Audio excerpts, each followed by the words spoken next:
Olá! Hoje nós estamos aqui para mais um vídeo e hoje nós vamos falar sobre o Salmo 23. Esse salmo tão conhecido, né? Alguns dizem que é o Salmo do pastor, né? Eu costumo dizer que é o Salmo da ovelha. Então, esse salmo que é tão conhecido, que as pessoas colocam na parede, né? O que esse salmo tem a nos ensinar? O Senhor é o meu pastor, Adonai Roi no hebraico. Então, às vezes, muitas pessoas costumam pregar nesse salmo e diz: o Senhor é meu pastor, nada me faltará. Não vai faltar luta, não vai faltar. Tudo bem. Não estou aqui para desmerecer, né? Cada um tem a sua interpretação pessoal. Porém, o que o texto em si está dizendo não é isso. O texto em si está falando sobre um relacionamento entre o pastor e a ovelha. Um relacionamento da ovelha com seu pastor. E esse salmo, ele retrata a beleza do cuidado, do amor que o pastor tem para com a ovelha e a dependência da ovelha para com o pastor. Adonai Roi, o Senhor é meu pastor, de nada terei falta. Você já esteve apaixonado na vida, não esteve? Lembra de quando você esteve apaixonado ou se está agora no momento? Quando a pessoa está apaixonada e ela está junto da pessoa amada, naquele momento ela sente falta de quê? De nada. É como um mundo, tudo que ela precisa está ali diante dela. Então esse salmo está dizendo que a ovelha com o seu pastor, ela estando com o seu pastor, ela não sente falta de nada, porque tudo que ela precisa está no pastor. A ovelha ama o pastor, ela recebe o cuidado do pastor, ela tem zelo, admiração e reconhece a proteção e o cuidado do seu pastor. E aí ele começa dizendo assim, ó: deitar-me faz em pastos verdejante. Por que pastos verdejante? Porque a ovelha, diferente de outros animais, como o cabrito, por exemplo, a ovelha, ela é seletiva no que ela vai comer, do que ela vai se alimentar. Ela come pasto verdinho. A ovelha não sai comendo qualquer coisa. E o pastor sabe da necessidade, do gosto e do que a ovelha precisa. Então esse pastor leva a ovelha exatamente para onde ela precisa, que é pastos verdejantes. Ele guia-me mansamente, não é agitando, porque a ovelha é um animal que não se dá bem com a agitação, com o barulho. Não é de qualquer jeito que o pastor guia. Não, é mansamente, é calmamente, é com cuidado, é com amor que o pastor guia a ovelha a águas tranquilas, porque a ovelha, ela é um animal que ela é muito medrosa, sabia? A ovelha, se leva ela num lugar onde o rio é agitado, água, barulho de água, ela fica assustada com aquilo. Então o pastor, ele não agita a ovelha, ele não estressa a ovelha, ele leva águas tranquilas. Em alguns momentos, quando a ovelha se recusa, não está legal, não está bem, não quer beber aguinha, o pastor traz na mão e coloca na boca da ovelha, viu? Porque ele sabe que ela precisa da água. Então, a ovelha não bebe qualquer água, não. Água agitada, barrenta, barulhenta, não. A ovelha é seletiva no que ela se alimenta, no que ela come e no que ela bebe. Diferente, como eu disse, do cabrito. O cabrito é uma beleza, come qualquer coisa, bebe qualquer água, não tem problema, não. Quanto mais ruim para o cabrito é melhor. Eu estava conversando com umas pessoas que conhecem sobre criação de cabrito. E eles me disseram, Leia, cabrito é uma coisa. Olha, come lixo, chinelo, come pedaço de roupa, come qualquer coisa. A ovelha não. A ovelha, ela tem bom gosto. O gosto da ovelha é refinado, né? E o seu pastor sabe disso e a alimenta da melhor maneira possível, com tudo que ela precisa. Por isso ele diz, quando eu estou com ele, de nada eu tenho falta.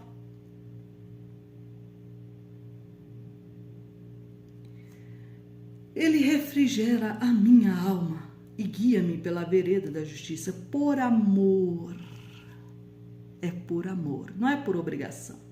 Não é porque tem que fazer, é por amor.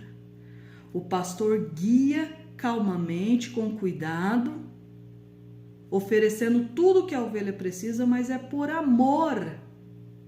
E nós vamos ver um exemplo aqui daqui a pouco, que vocês vão perceber o amor do pastor pela ovelha, né? E aí a gente entende por que que o Senhor nos ama tanto. Ele é o nosso pastor e por que que ele morreu na cruz do Calvário, não é? Então, a ovelha é um animal que ela é de natureza coletiva. É um animalzinho que ela não se dá bem sozinha, ela não se dá bem sozinha, ela se dá bem com um rebanho, com um grupo de ovelhinhas, né? Ovelha vive com ovelha. Então a ovelha, ela sabe que ela precisa do pastor e ela sabe que ela precisa do rebanho e ela quer estar no rebanho.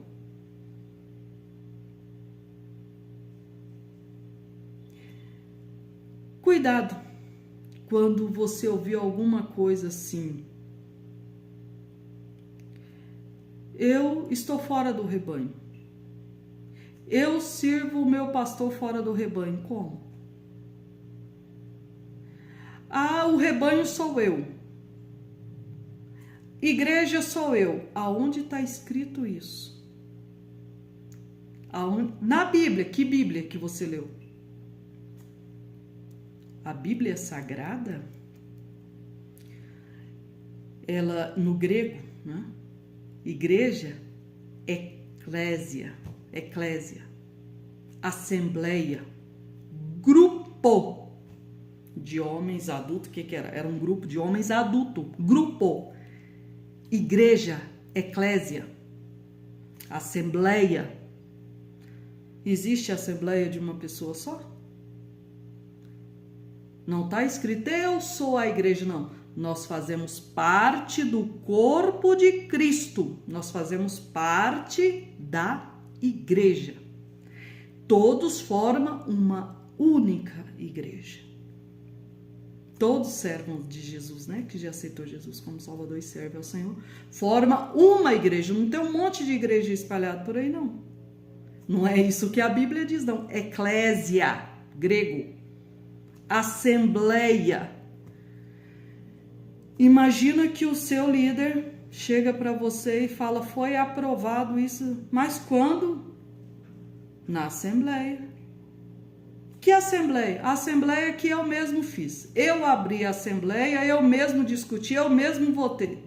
Você fala, e eu mesmo encerrei a assembleia.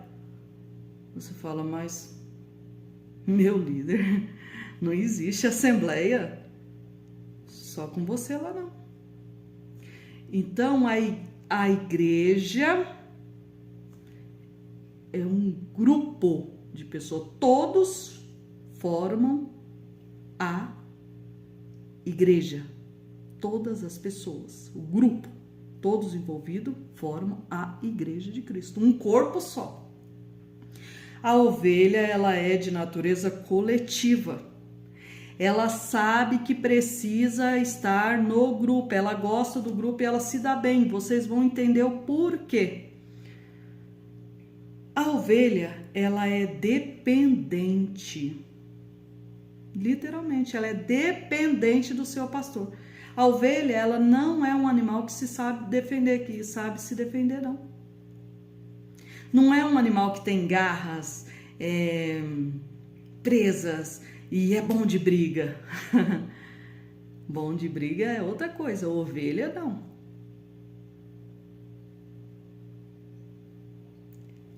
Ovelha, ela precisa do seu pastor, ela tem até dificuldade para perceber o perigo. Por quê? Porque a ovelha, segundo a informação, ela não é um animal que tem uma grande visão e que vê de longe. A visão dela é turva. E ela precisa do pastor para que ele veja o perigo, detecta o perigo e a defende. Viu porque ela é medrosa? Quando a ovelhinha percebe o perigo, já está ali, pegando a ovelhinha, destruindo a ovelhinha. Por isso ela precisa do pastor. Quem defende a ovelha ainda é o pastor. Quem defende o pastor é Cristo. Mas quem defende a ovelha é o pastor. E todos nós, sejamos líderes ou não, pastores ou não, somos ovelhas de Cristo. Não é verdade? Você está gostando? Então a ovelha, ela tem um amor tão grande pelo pastor que o costume é ter o pastor e o copastor. Por quê? Porque na troca de pastor, a ovelha, ela sente tanta falta do pastor anterior que ela chega a se deprimir, rejeitando ser alimentada.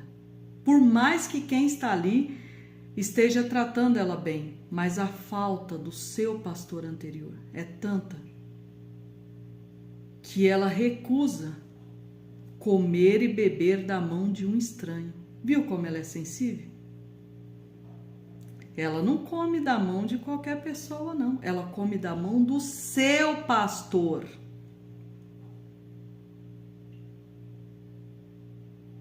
Do seu pastor. Ela é seletiva, ela é delicada.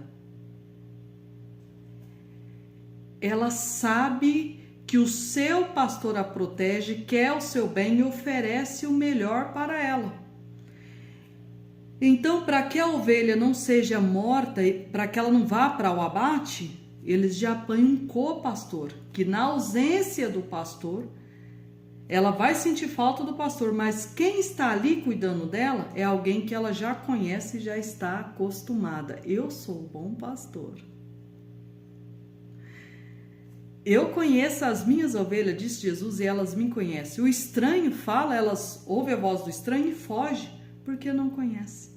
Elas querem o pastor. Então, tome muito cuidado quando você, ovelhinha, ouvir alguma coisa assim, ó. Meu pastor é Jesus. Amém. Ele é o pastor de todos nós. Mas Jesus, ele é representado na vida daqueles que ele chamou, escolheu para ser pastor e cuidar das suas ovelhas. A ovelhinha, ela obedece, ela ouve, a Bíblia diz que ela ouve a voz do seu pastor e atende, né? A ovelha, ela é obediente. Quando você vê causar tumulto, não vou ouvir instrução, porque na minha vida ninguém manda, na minha vida mando eu. Cuidado, ovelhinha. Você olha, agradece pelo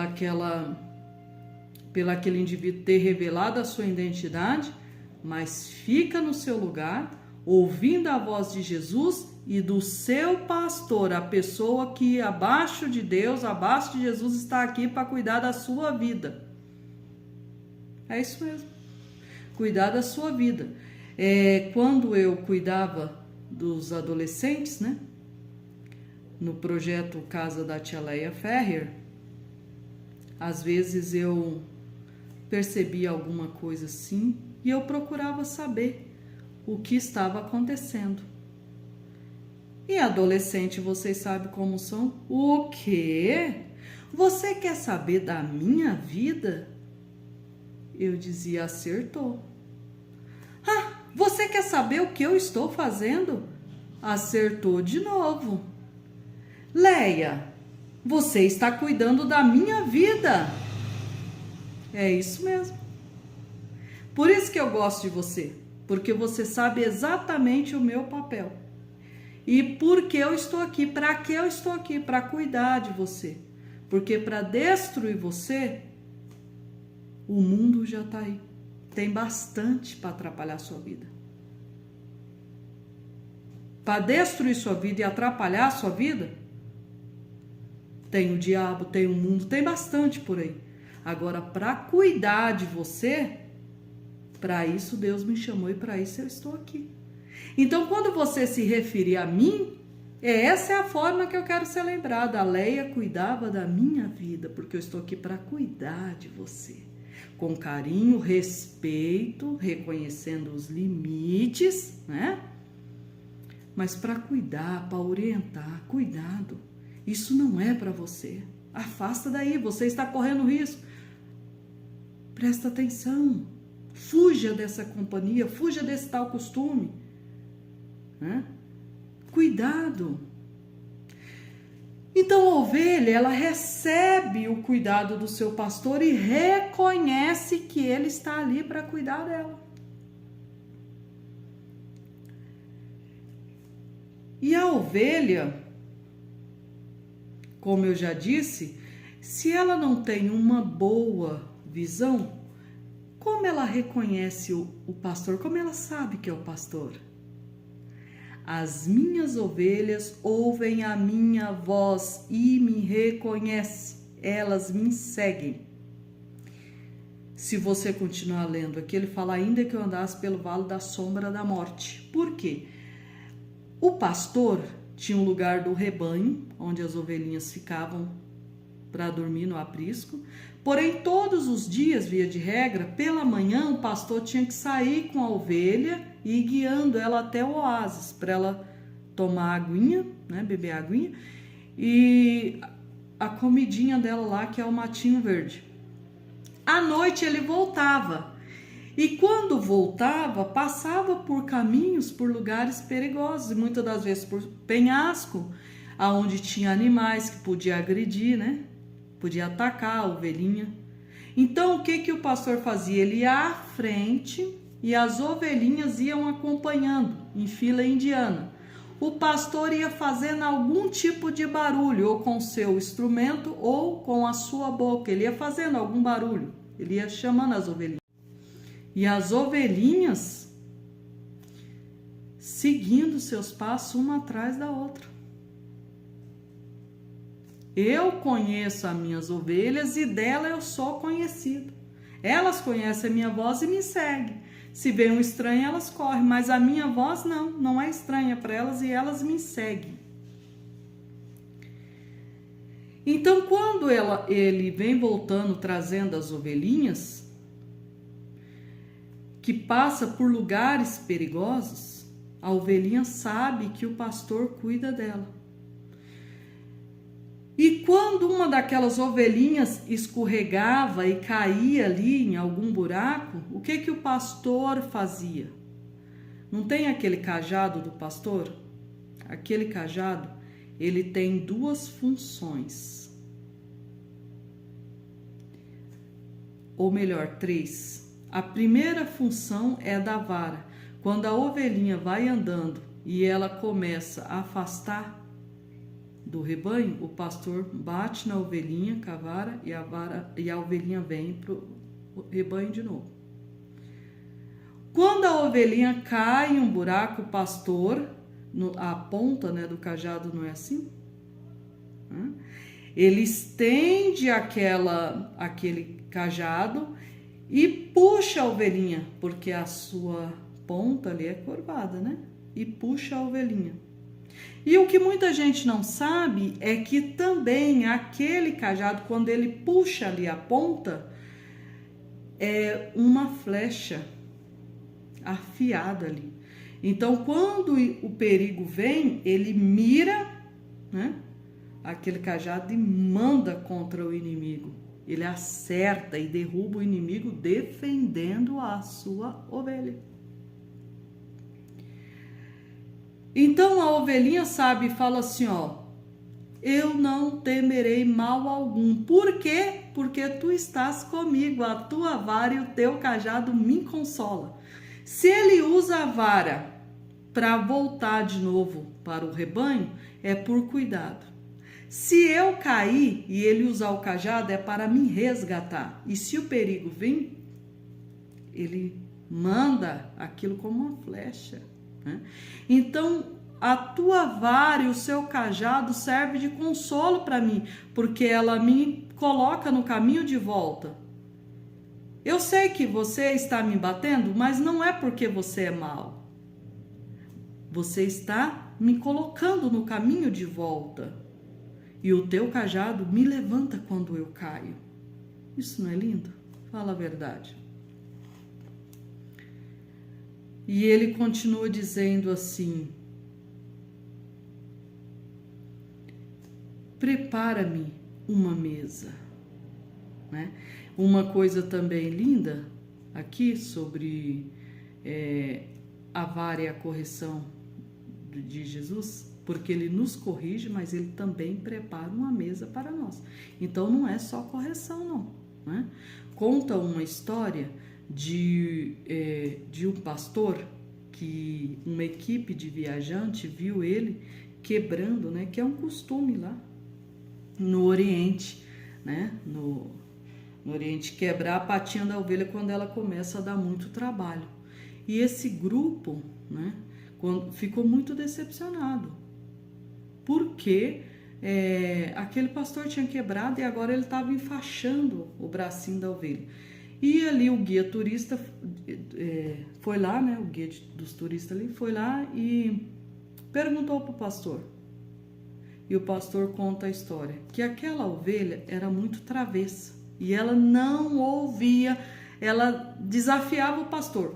Era a única ovelhinha que não obedecia. A primeira vez ela some, fica semanas fora, quase morre. 3 semanas depois é resgatada. Da segunda vez, ela se manda de novo. O amigo do pastor acha e a ovelhinha vai para o rebanho, né? E a última vez ela foi picada por uma cobra. E se o pastor não chegar a tempo para salvar, ela tinha morrido. Então agora o pastor estava quebrando a perninha dela e enfaixando. Para quê? Para que ela ficasse no seu cuidado ali. E algumas pessoas, a princípio, que achou que o pastor estava sendo mal, mas quando o pastor explica que ele tinha que fazer aquilo, porque quando ela foge, entra por meio do mato, estragou a lã, né? Já estava toda estragada a lã. Então, aparentemente, já não traria mais, né? Assim, um lucro para o pastor. Mas o pastor gostava tanto dela e as pessoas mesmo aconselhando, manda para o abate. Ele gostava tanto que ele não queria mandar para o abate. Então, ele preferiu quebrar a perninha dela, enfaixar e fazer com que ela ficasse no rebanho, sendo livre dos perigos, do que entregar ela para o abate ou deixar ela fazer o que quisesse e ser morta, né? Então esse processo, esse período, a ovelhinha, ela é carregada aqui no colo do pastor. Algum de vocês já deve ter visto essa imagem, né? Do pastor andando com a ovelhinha assim. Então, muitas das vezes aquilo é feito propositalmente. Depois, mais ou menos 30 dias, ele troca aquilo, né? E a faixinha, e depois, quando tá com, acho que é 55 dias, ela já está totalmente curadinha do osso dela. Porém, nesse período, ela andou aqui no colo do pastor. Então, ela acostumou com o cheiro do pastor, com o cuidado do pastor, com o calor do pastor. Quando o pastor solta essa ovelhinha, ela não foge mais, ela fica em volta das pernas dele, querendo carinho, querendo colo. Percebe? Entre deixar o lobo devorar, entre entregar ela, tá dando trabalho demais, manda pro matadouro, ou ferir ela por um momento, mas curar a sua patinha e deixá-la no seu colo, no rebanho, ele preferiu ferir aquela ovelhinha. Porém, ele disse uma coisa: está doendo em mim, está doendo mais em mim do que nela, mas eu preciso fazer isso para que ela não seja destruída. Não é lindo? E a ovelha reconhece: o teu cajado, a tua vara, quando quebra a perninha, né? Às vezes Deus quebra a nossa perninha, não é? A gente quer fazer assim pela nossa vontade, vai para lá, aí daqui a pouco recebe uma correçãozinha de Jesus, volta para o seu lugar, né? Às vezes ele quebra as nossas perninhas, mas não é para o mal, não, é para o bem. Ai, Leia, que maldade. A sua vara e o seu cajado me consolam. Procura saber sobre a cultura oriental, em que contexto foi escrito. Procura saber mais sobre a cultura e você vai ver que o Davi, né, ele conhecia essa cultura, ele conhecia os costumes. Então ele está falando daquilo que ele sabe, né? Então, mas eu sei que a tua vara é para mim corrigir, ainda que quebra minhas perninhas, mas é para me proteger, não é por mal, é porque você me ama. Ele diz: prepara uma mesa perante mim na presença dos meus inimigos. Algumas vezes eu vejo a interpretação disso daqui: Deus vai colocar uma mesa e os seus inimigos vai sentar nela. Não é o que a Bíblia está dizendo. Se você quiser os seus inimigos sentados na mesa, eu respeito, mas não é isso que o texto está dizendo. Está falando da cultura judaica, em que quando o chefe de família ia receber alguém muito importante, ele colocava a mesa no quintal e começava a preparar. Então as pessoas sabiam que ele ia receber alguém muito importante, tá? Alguém importante vem aí, amigo dele. Então, só que o Davi está falando assim, não é o Davi que está preparando para Deus, o Davi está dizendo assim: faz você, Senhor, faz o Senhor para mim uma mesa perante eles, não é para os inimigos sentar, é para eles ver. Deus preparando uma mesa para o Davi. Uau! Ele é amigo de Deus. Quem tem Deus como amigo, quem pode derrotar alguém assim? É isso que o Davi está pedindo. E aí ele fala assim: olha, aí o Senhor derrama o óleo sobre a minha cabeça, né? Prepara a mesa perante mim na presença dos meus inimigos, unge a minha cabeça com óleo, e aí na hora que o Senhor vai colocar o cálice no meu copo, o Senhor coloca o cálice até transbordar. Porque quando a visita não era muito agradável, colocava só um pouquinho de vinho assim na taça, no copo, né? A pessoa tomava aquela ali, não estava sendo convidado, né? Quando era muito boa, né, até a metade, a visita, tudo bem, você veio aqui, mas quando enchia o copo, eu gostei muito, né, de você aqui. A qualquer hora eu posso até te convidar novamente. Mas quando ele gostava tanto da visita a ponto de falar: minha casa é a sua casa, você pode morar aqui, fica aqui. Então ele fazia o cálice transbordar. E é isso que o Davi está falando para Deus: deixa transbordar para os meus inimigos ver. Minha casa é sua casa, Davi, nós somos amigos íntimos. É isso que ele está dizendo, é isso que o Davi está pedindo para Deus, né?